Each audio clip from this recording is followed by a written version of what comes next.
Hello बच्चों, चलिए प्रश्न को पढ़ते हैं और समझते हैं। निम्नलिखित बिंदुओं से होकर जाने वाले समतल का समीकरण ज्ञात कीजिए। तो हमें तीन बिंदु दिए गए हैं, ए, बी और सी, और हमें समतल का समीकरण ज्ञात करना है। ठीक है, तो तीन बिंदुओं से जाने वाले समतल का समीकरण के लिए हमारे पास एक सूत्र है जो हमें याद होना चाहिए। तो उस सूत्र को हम क्या करते हैं, हमारी मुख्य अवधारणा में लिख लेते हैं। तो देखिए, इस सवाल के लिए हमारी मुख्य अवधारणा क्या होगी। इस सवाल के लिए हमारी मुख्य अवधारणा है समतल का समीकरण। समतल का समीकरण, देखिए समतल का समीकरण होता है आर सदिश माइनस आर नॉट सदिश डॉट एन सदिश बराबर जीरो। इसका मतलब होता है कि हमारा समतल आर जीरो से तो होकर गुजरेगा और एन सदिश के क्या होगा, लंबवत होगा। यह सूत्र हमें याद होना चाहिए। इस सूत्र की सहायता से हम इस सवाल को हल कर सकते हैं। तो अब देखिए, प्रश्न में हमें क्या दिया है। प्रश्न में हमें तीन बिंदु दिए हैं, तो उन्हें लिख लेते हैं हम। दिया है, देखो बिंदु ए दिया हुआ है हमें 2, 1 और 0। बिंदु बी दिया हुआ है 3, -2 और -2। और बिंदु सी दिया हुआ है 3, 1 और 7। ठीक है, अब देखिए, हमारा समतल बिंदु ए से भी गुजरता है, बी से भी गुजरता है, सी से भी गुजरता है। मतलब आर जीरो का मान तो हम यहाँ से कोई भी एक बिंदु लेके निकाल सकते हैं, परंतु हमें चाहिए एन सदिश का मान। तो अब आप देखिए कि अगर मान लीजिए यहाँ पर हमारे पास बिंदु ए है, यहाँ पर कहीं पर हमारे पास बिंदु बी है, और यहाँ पर कहीं पर मान लीजिए हमारे पास बिंदु सी है, तो हमारा समतल इन तीनों बिंदुओं से होकर तो गुजरेगा। हमें चाहिए एन सदिश। तो एन सदिश हम कैसे निकालेंगे, हम एक ऐसा सदिश निकालेंगे जो ए बी सी के क्या हो, परपेंडिकुलर हो या फिर लंबवत हो। तो देखिए, लंबवत सदिश ज्ञात करने के लिए हमें क्या करना पड़ेगा।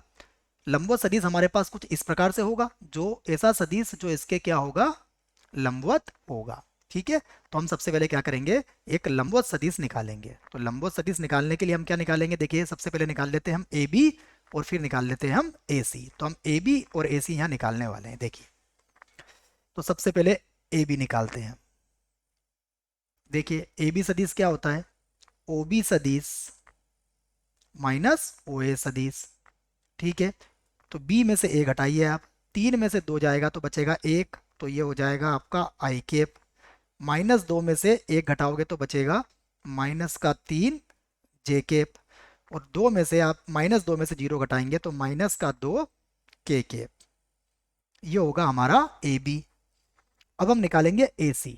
तो देखिए, ए सी भी हम इसी प्रकार निकालेंगे। ए सी का फार्मूला क्या बनेगा, ओ सी माइनस ओ ए। तो देखिए, अब 3 में से 2 जाएगा तो बचेगा 1, तो फिर से हो जाएगा ये आई कैप। 1 में से 1 जाएगा तो होगा हमारे पास 0 जे कैप। और 7 में से 0 जाएगा तो ये हो जाएगा हमारे पास 7 के कैप। अब हम क्या करेंगे, एन सदिश जो होगा वो क्या होगा, लंबवत सदिश होगा। तो एन सदिश ज्ञात करने के लिए हम ए बी क्रॉस ए सी निकाल लेंगे। ठीक है प्यारे बच्चों, तो देखिए कैसे होगा ये, इसकी सारणिक निकालेंगे। तो ये होगा हमारे पास आई कैप, जे कैप, के कैप। और देखो ए बी के गुणांक कितने हैं, 1, -3 और -2। और ए सी के गुणांक कितने हैं, 1, 0 और 7। ठीक है, अब हम इस सारणी को हल कर लेते हैं। तो देखिए, सारणी को हल करेंगे तो ये होगा हमारे पास आई कैप, ये हो जाएगा माइनस का 21 और -0 या +0 भी बोल सकते हैं आप, माइनस का जे कैप। जे कैप क्या होगा, देखो ये होगा 7 प्लस हो जाएगा 2। और फिर आ जाएगा हमारे पास के कैप। तो के कैप क्या होगा हमारे पास 0, और प्लस हो जाएगा हमारे पास 3। ठीक है ना, सारणी हल करना आपको आती होगी। तो ये है माइनस का 21 आई कैप। ठीक है ना, आई कैप यहाँ भी लगाना है आपको। 7 और 2 हो जाएगा 9, तो माइनस का 9, ये हो गया आपका जे कैप। और प्लस का हो गया आपका 3 के कैप। ठीक है, आप चाहो तो यहाँ से 3 कॉमन ले सकते हो। तो आपने मान लीजिए यहाँ से 3 कॉमन ले लिए, तो क्या होगा यहाँ पर, -7 आई कैप माइनस का 3 जे केप और प्लस हो जाएगा के केप। ये हमने बना ली समीकरण नंबर 1। ठीक है, अब हम इसको आगे हल करते हैं। देखो अब सूत्र में मान रख सकते हैं हम, तो सूत्र में हम लोग मान रखने वाले हैं। ठीक है, तो देखिए हमारे पास आएगा समतल का समीकरण। हमने मुख्य अवधारणा में यह सूत्र लिख लिया है, समतल का समीकरण क्या होगा, आर सदिश माइनस आर नॉट सदिश और डॉट हमारे पास हो जाएगा एन सदिश बराबर 0। तो यहाँ देखिए आर सदिश, अभी हम ऐसे लिख देंगे, ये चर है, माइनस आर जीरो हमारे पास क्या हो जाएगा, ओ ए सदिश। ठीक है, और एन क्या हो जाएगा हमारे पास, ए बी सदिश क्रॉस ए सी सदिश, जिसका मान हमने निकाल लिया है। अब देखिए आर का मान रख देंगे हम, तो आर का मान क्या होता है, एक्स आई केप वाई जे केप और जेड के केप। और माइनस देखिए अब हमारे पास ए सदिश कितना था उसे देख लेते हैं। ए सदिश था हमारे पास 2 1 0, तो 2 1 0 यहाँ लिख लेंगे हम, 2 आई केप प्लस जे केप और प्लस 0 के केप। इसको हमने ब्रैकेट में लगा दिया, फिर डॉट। अब देखो हमने ए बी क्रॉस ए सी कितना निकाला है, ये हमने निकाला है -7 -3 और 1, तो -7 आई केप माइनस का 3 जे केप और प्लस का के केप।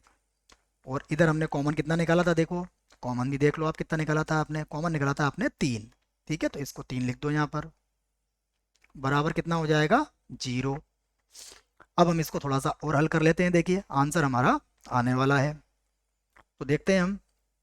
यहाँ पर देखिए आई कॉमन निकालोगे आप, तो हमारे पास आ जाएगा x और देखो -2 और यहाँ हो जाएगा हमारे पास आई केप, प्लस जे कॉमन निकालोगे तो ये हो जाएगा y -1 और ये हो जाएगा जे केप।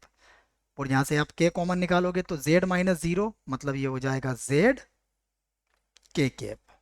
ठीक है, और डॉट हमारे पास क्या चल रहा है, देखो ये है -7 आई केप -3 जे केप और प्लस का के केप, और 3 को 0 के बटे में ले जाके आप 0 कर सकते हो। अब डॉट गुणा है, देख लीजिए आप, तो 7 को अब इससे गुणा करोगे तो ये हो जाएगा -7x और प्लस का हो जाएगा 14, -3 का जे से गुणा करोगे तो -3y और माइनस माइनस हो जाएगा प्लस का 3 और प्लस हो जाएगा हमारे पास z बराबर क्या हो गया 0। तो यहाँ से देखिए आप इसको आप जमा के आंसर दे सकते हैं। तो आंसर क्या देना चाहोगे आप, -7x -3y प्लस का z, और देखो 14 और 3 हो जाएगा हमारे पास 17 बराबर 0। हम चाहें तो आंसर ऐसा भी दे सकते हैं, 7x +3y -z -17 बराबर 0। तो ये हमारा आंसर है। आशा करता हूँ आपको इस प्रश्न का उत्तर समझ में आया होगा। धन्यवाद।